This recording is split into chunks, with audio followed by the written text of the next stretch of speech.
Primeiro livro de Coríntios, capítulo 11.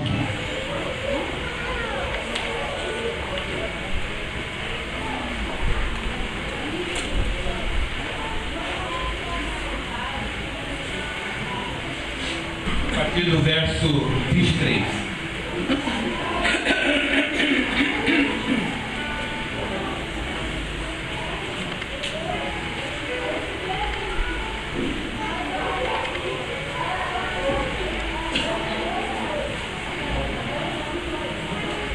Primeira Coríntios 11, a partir do verso 23. Porque eu recebi do Senhor o que também entreguei, que o Senhor Jesus, na noite em que foi traído, tomou o pão. E tendo dado graças, o partiu e disse: isto é o meu corpo, que é dado em favor de vocês. Façam isso, ou a ceia, em memória de mim. Da mesma forma, depois de cear, ele tomou o cálice e disse: esse cálice é a nova aliança do meu sangue. Façam isso sempre que beberem em memória de mim.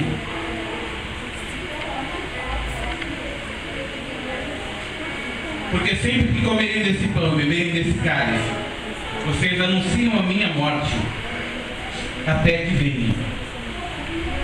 Portanto, todo aquele que come ou bebe o cálice do Senhor indignamente será culpado de pecar contra o corpo e o sangue do Senhor. Examine-se o homem a si mesmo, e então coma do pão e beba do cálice. Pois quem come e bebe sem discernir o corpo do Senhor, come e bebe para a própria condenação. Por isso, há entre vós muitos fracos, doentes e vários que já dormiram. Mas se nós nos examinamos a nós mesmos, não receberíamos juízo. Quando, porém, somos julgados pelo Senhor, estamos sendo disciplinados, não para que sejamos condenados com o mundo. Portanto, meus irmãos, quando vocês se reunirem para comer, esperem uns pelos outros. A ceia, fator comunhão. A ceia, o fator comunhão. Vamos olhar. Quando nós abrimos o livro de Atos,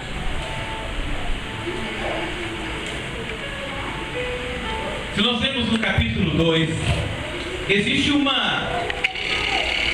crescimento da igreja, um crescimento numérico da igreja. Jesus havia pedido para os discípulos ficarem em Jerusalém até que do alto descesse o Espírito Santo de Deus. Aqueles discípulos estavam reunidos e eles se reuniam e cantavam, liam a palavra, conversavam sobre os milagres de Jesus, conversavam sobre a doutrina de Jesus, aquilo que Jesus tinha pregado, e eles recebiam aquilo e alegravam o coração. A palavra de Deus diz que num dia eles estavam reunidos e eles se reuniam todos os dias no templo onde era o templo de Jerusalém, o templo de Salomão, reconstruído, que depois foi destruído, mas aquele templo ainda estava construído. Eles se reuniam no templo todos os dias, sem preguiça. Eles se reuniam todos os dias, sem problemas de correria de trabalho, porque eles faziam as suas coisas, mas arrumavam um tempo para estarem juntos. A palavra de Deus diz que eles faziam tudo em comum. A palavra de Deus diz que, no capítulo 2 do livro de Atos, diz que eles cresciam na graça. O povo, quando via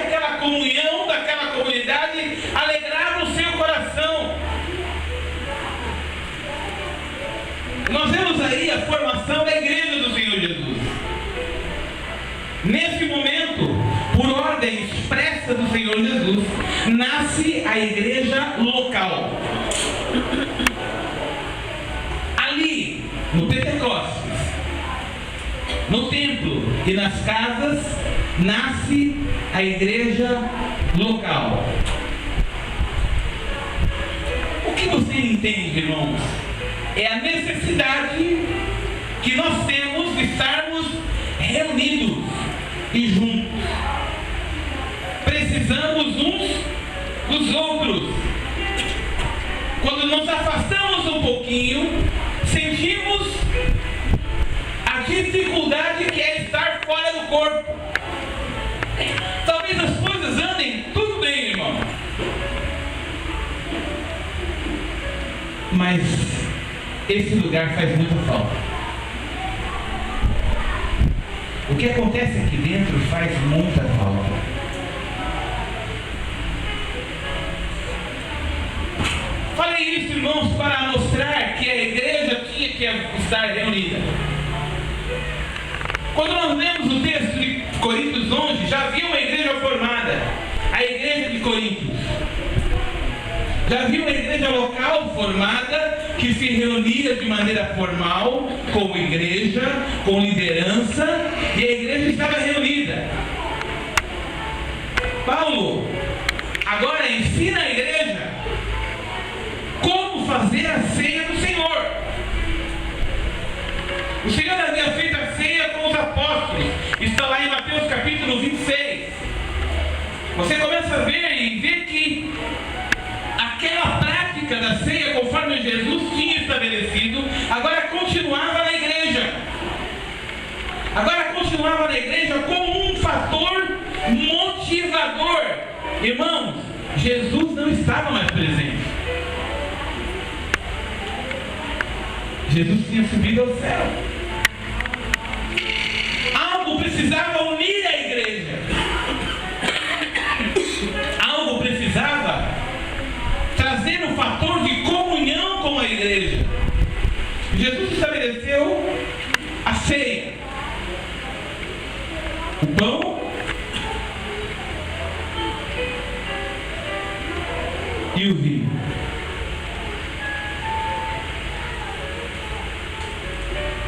Quando nós vemos a palavra de Deus, ela fala assim: porque recebi do Senhor o que também vos ensinei.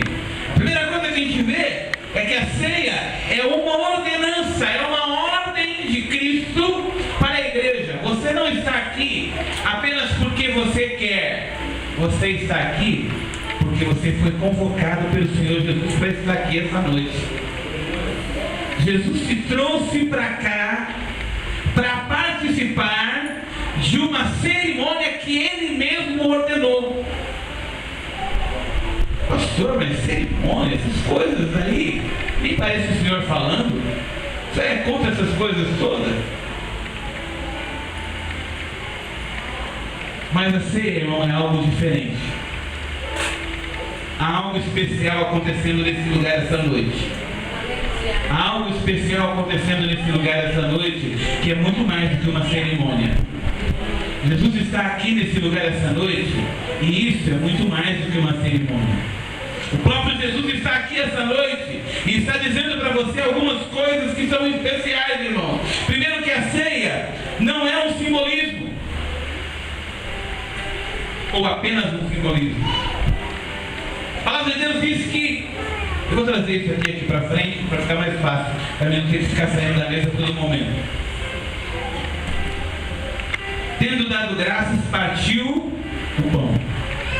Capítulo, versículo 24 e 25. O que representa esse pão, irmão? Você sabe o que representa esse pão? O que representa o pão? O corpo. Por que ele está partido, irmão? Por que o pão foi todo cortadinho assim em pedacinho? Para dar para todo mundo? Porque o pastor é pão duro, não queria comprar um pão para cada um, então ele partiu o pão em pedacinho para não gastar muito dinheiro. pão está todo cortadinho assim, você sabe?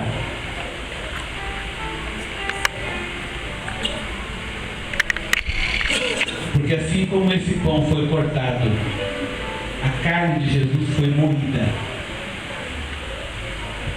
picada,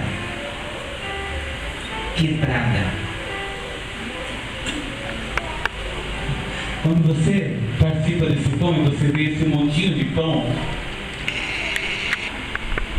dá a impressão apenas que é um pedacinho para cada um. Mas essa é a hora de você lembrar do Senhor Jesus sendo moído. Jesus sofreu no corpo, sofreu a dor que era para mim e para você sofrer. Cada pedacinho desse pão representa a dor do Senhor Jesus. Cada pedacinho desse pão representa aquilo que o açoite produz. Mas ele representa um pouco mais do que isso. Além de representar dor, Jesus havia dito que ele é o pão da vida. Lá em João 6, capítulo 6, versículos de 48 a 58. Lá no 48 ele diz assim: eu sou o pão da vida. Lá no 49 ele diz que o maná do deserto. No versículo 50 ele se intitula o pão que desce do céu, para que todo aquele que dele comer não morra.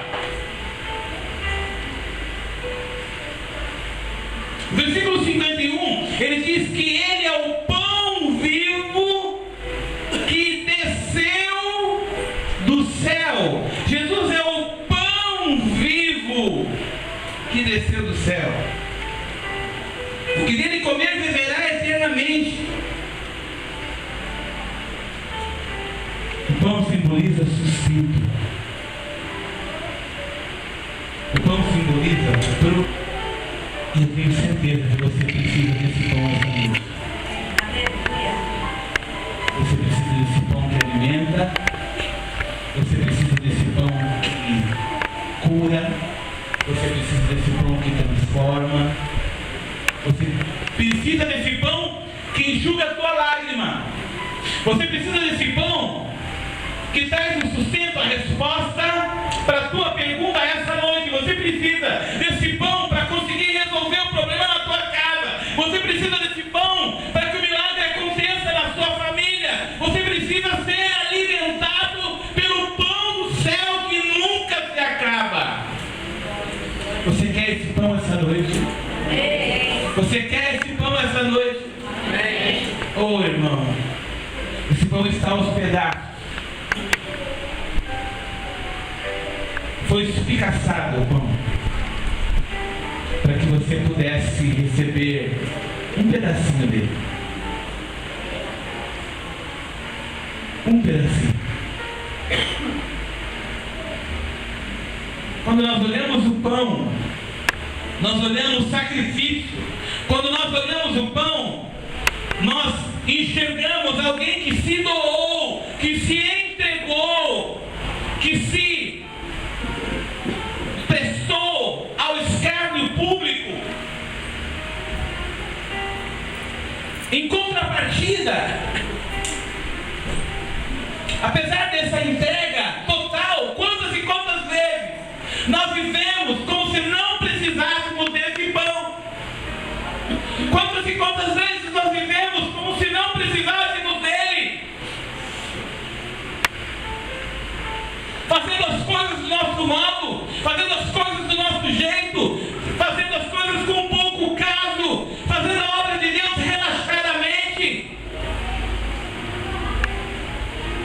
Será que nós precisamos do pão de verdade?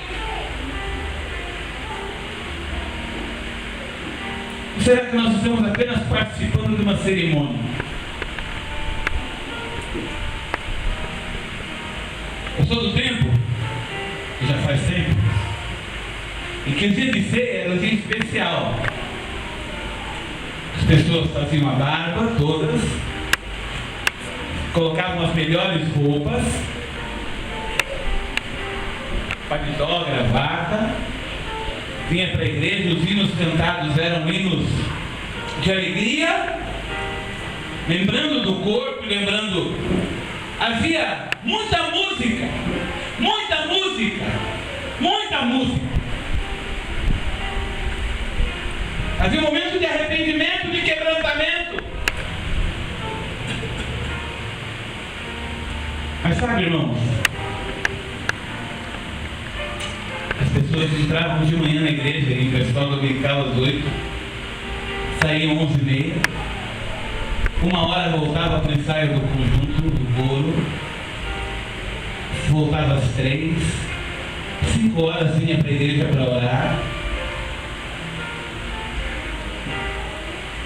ficava até às 10 da noite quando acabava o culto. Domingo era o dia do Senhor.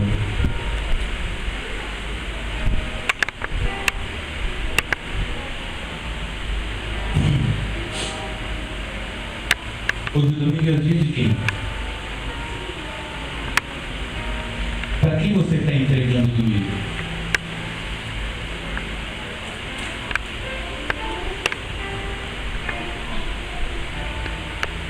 Queria que refletir um pouquinho no valor que tem o pão para a gente, irmão. Será que eu preciso realmente desse pão? Será que eu preciso realmente desse pão? Eu quero apenas esse pão para que seja um remedinho para uma dor momentânea. Será que eu preciso desse pão me alimentando e mudando o meu caráter e minha maneira de enxergar as situações, de enfrentar os meus problemas de maneira diferente? Será que esse pão é suficiente para mudar o meu temperamento? Será que esse pão é suficiente para mudar a minha maneira de enxergar as situações? Será que eu consigo enxergar agora, por causa desse pão, que eu preciso perdoar alguém? Que não dá para deixar essa briga continuar? Briga, briga, briga, briga, briga, briga, briga, briga, briga, briga, briga, briga, para! Para! Porque esse nervosismo tão grande? Porque essa tensão é enorme? Porque esse problema tomou conta da tua vida? Para! Será que você precisa desse pão para te ajudar a mudar essa maneira de ser, que não deixe os seus dias melhores, irmãos, porque ninguém aguenta ser segunda, terça, quarta, quinta, sexta, sábado, domingo, segunda, terça, quarta, do mesmo jeito. Não tem um momento de trégua. Nós temos pessoas que não vieram essa noite porque brigaram.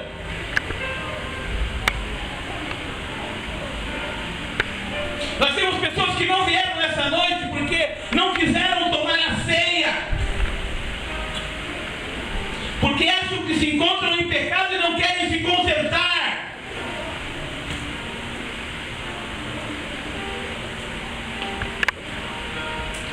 Eu não sei de nada, meu irmão, isso é revelação do Senhor.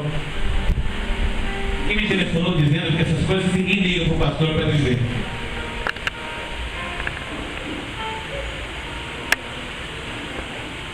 Mas sabe,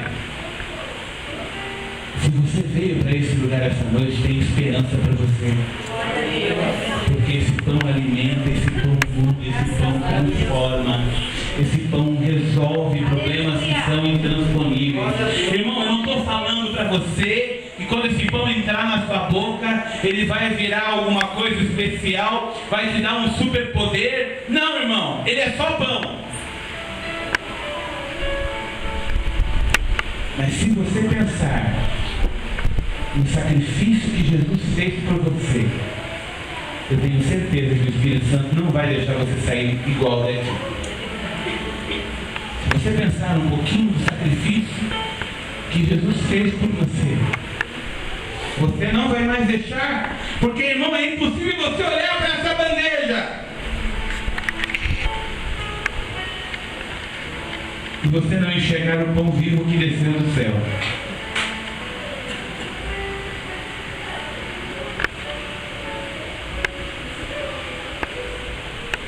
Será que você veio aqui hoje para encontrar o pão da vida? Aquele que alimenta de um jeito que você nunca mais terá fome?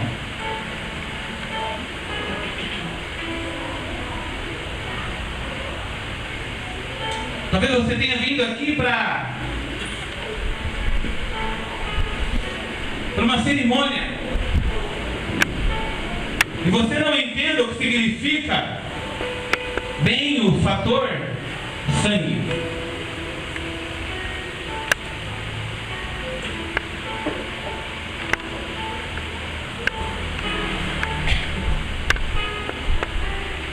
Queria que você olhasse bem para essa taça.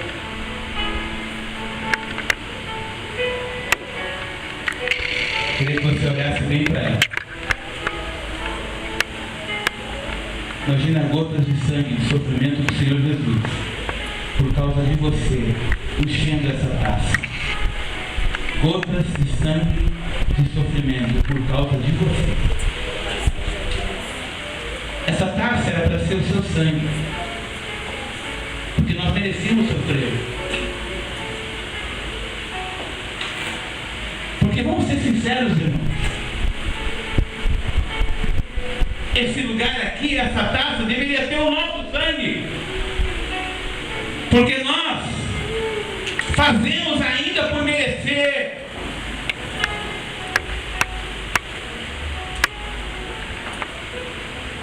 Mas Jesus pediu para o Pai colocar uma taça. Jesus pede, porque ele fala assim: ei, eu sei que só o sangue pode justificar o pecado, mas aqueles meus queridos irmãozinhos não vão conseguir resistir até o fim. Eles vão desistir antes. Eles vão parar antes. Eles não vão suportar. Eu amo tanto eles. Eu amo Oscar, eu amo a Karina, eu amo a Silvia, eu amo o Murilo, eu amo a Marli. Eu amo tanto eles que eu vou fazer o seguinte: Deus, só tem um jeito. Me manda para lá.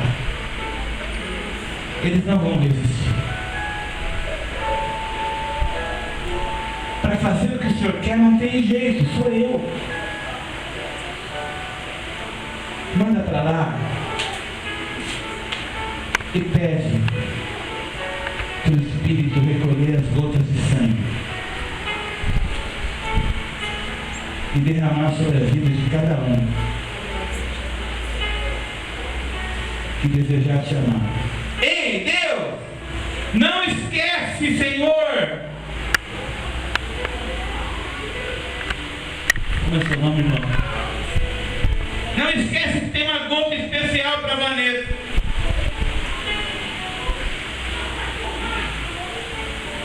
Como é seu nome, minha querida? Elaine. Não esquece, Senhor, que tem uma gota especial desse sangue para Elaine.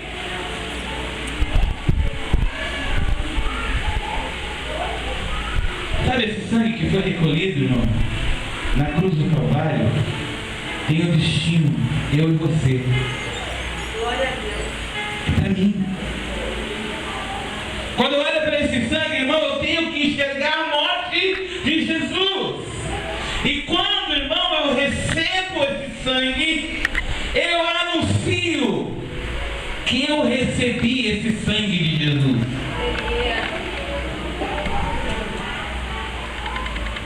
Romanos capítulo 3, versículo 25, diz assim: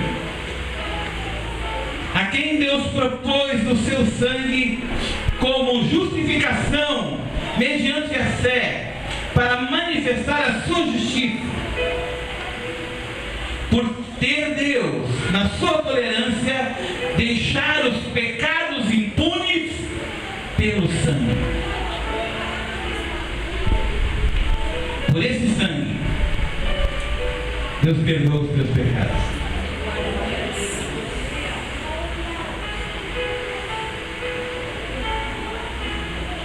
Será que esse sangue tem feito diferença na nossa vida, meu irmão?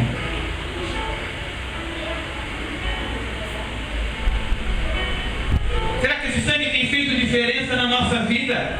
Será que você tem percebido que esse sangue tem sido derramado sobre a tua vida? E hoje, quando Deus te olha, Ele não olha mais você. Ele olha essa gota do sangue de Jesus que Deus derramou sobre a tua vida. Você está todo empipinado, está todo enrolado, mas Deus vê o sangue. Você está triste, amargurado, mas Deus vê o sangue. Quando Deus vê o sangue na tua vida, Ele diz: esse é meu, esse é escolhido. Será que esse sangue tem feito essa diferença a ponto de nós sabermos que o milagre de Deus vai ser derramado em nossa vida, porque nós fomos marcados pelo sangue de Cristo? Será que esse sangue de Cristo, irmão, nele só, já não seria suficiente para você largar um monte de coisa que nós temos feito apenas por causa do sangue?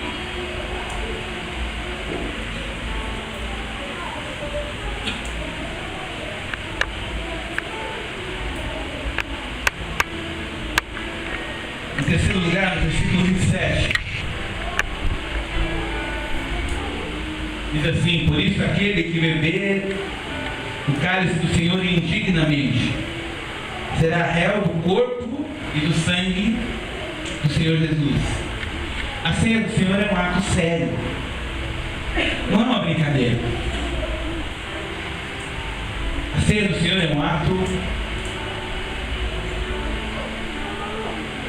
muito sério.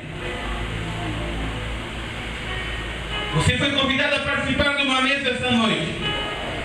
E sabe o que Deus diz? Lá em 1 Coríntios capítulo 10, versículo 14 a 21. Lá no versículo 14 diz assim: portanto, meus amados, fugir de idolatria. Versículo 15: falo como a criteriosos, julgai a vós mesmos. Versículo 16: porventura o cálice da bênção que abençoamos não é o cálice do sangue de Cristo? E o pão que partimos não é a comunhão com o corpo de Cristo? É algo muito sério, irmão.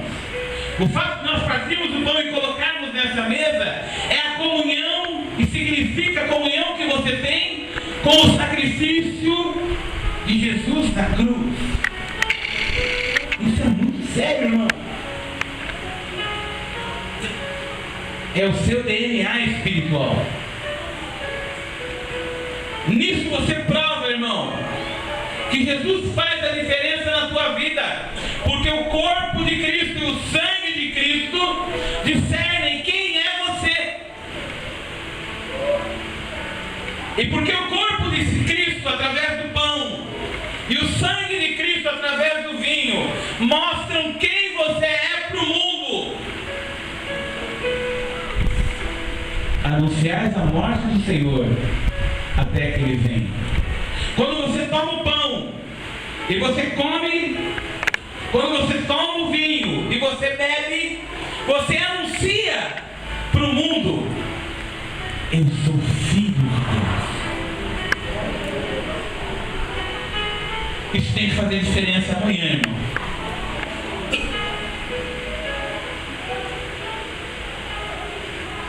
Porque ser filho de Deus, você não é filho de Deus no domingo de ceia. Você é filho de Deus na segunda-feira lá fora, quando o calo apertar. É lá que você é filho de Deus. Aqui é festa, mas amanhã é briga. E é amanhã que nós vamos ser discernidos pelo mundo aí fora. Não aqui. Aqui é fácil, irmão. Aqui eu faço cara de paisagem, fico com a cara para cima, como diz a Raquel.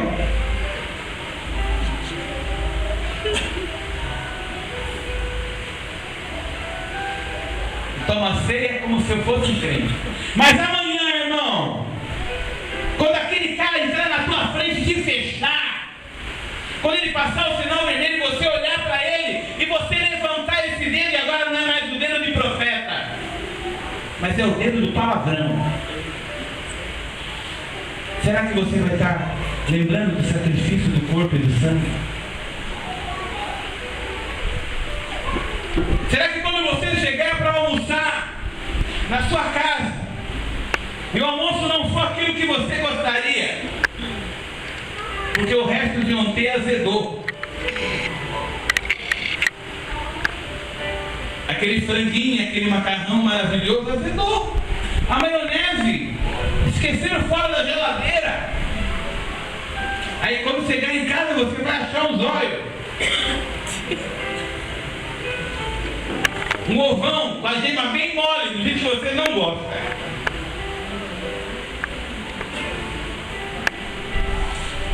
É ali, irmão. Como você vai reagir? Com a cara para cima? Ou vai descer o diabo e vai arrepiar mesmo, irmão? Mas é amanhã. Amanhã, como é que vai ser amanhã? Quando as portas se fecharem? Como é que vai ser amanhã quando você receber uma notícia ruim? Será que você ainda vai se achar filho de Deus? Hoje é dia de você mudar esse conceito, meu irmão. Sair daqui bem com Deus. Mas amanhã, continuar bem com Deus. Na terça, continuar bem com Deus. Na quarta, talvez você precise dar uma ligadinha, porque vai esfriando. É normal isso acontecer. Aí você dá uma ligadinha para o cristão, encontra um na rua, porque Deus coloca, você ora, você intercede. Se você foi na célula na terça, você já recebe aquela injeção de ânimo de novo. Você já tem um irmão que vai contar um problema, e aquele problema é exatamente aquilo que você precisa ouvir para reabastecer a sua bateria. Mas se você não for, você vai ter que encontrar Deus, vai colocar alguém na quarta. Se você quiser levar uma vida séria com Deus, você vai levar esse estilo de vida, meu irmão, para que você não vá caindo. Cara, se você quiser levar um estilo de vida só no domingo, não vai ter vitória, irmão.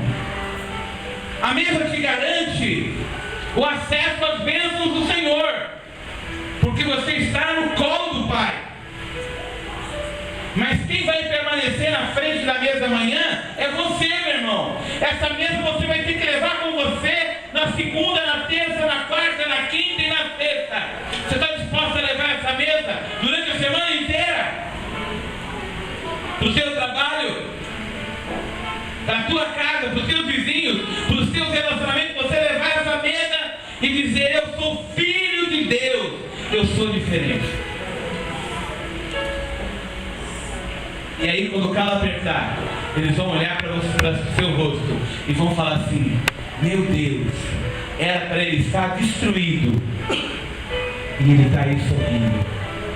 Meu Deus, era para ele estar mal e ele está bem. Meu Deus, era para ele estar ruim e ele está bem. Eu quero conhecer esse Deus.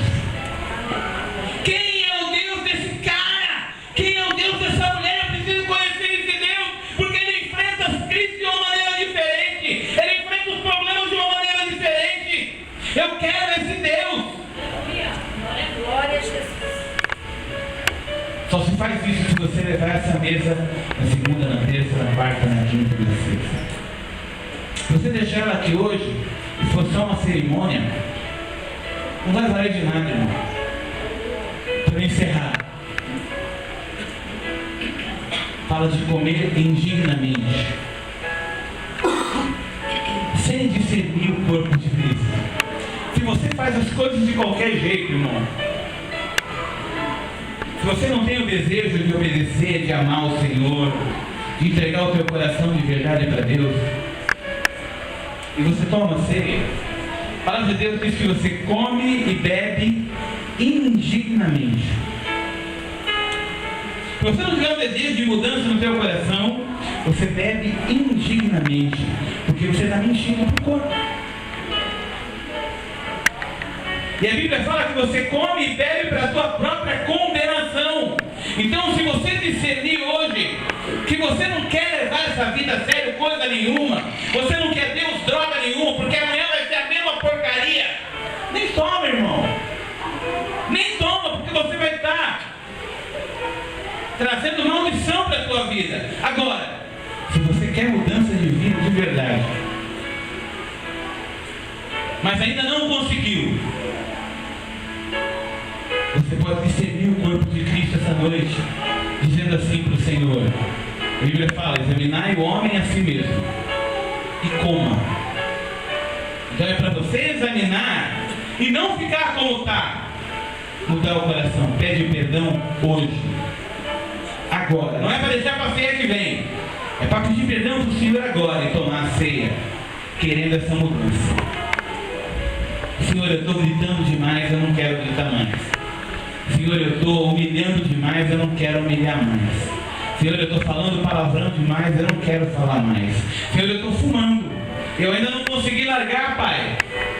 Eu não quero fazer mais isso, me perdoa. Eu vou tentar o mês que vem fazer menos.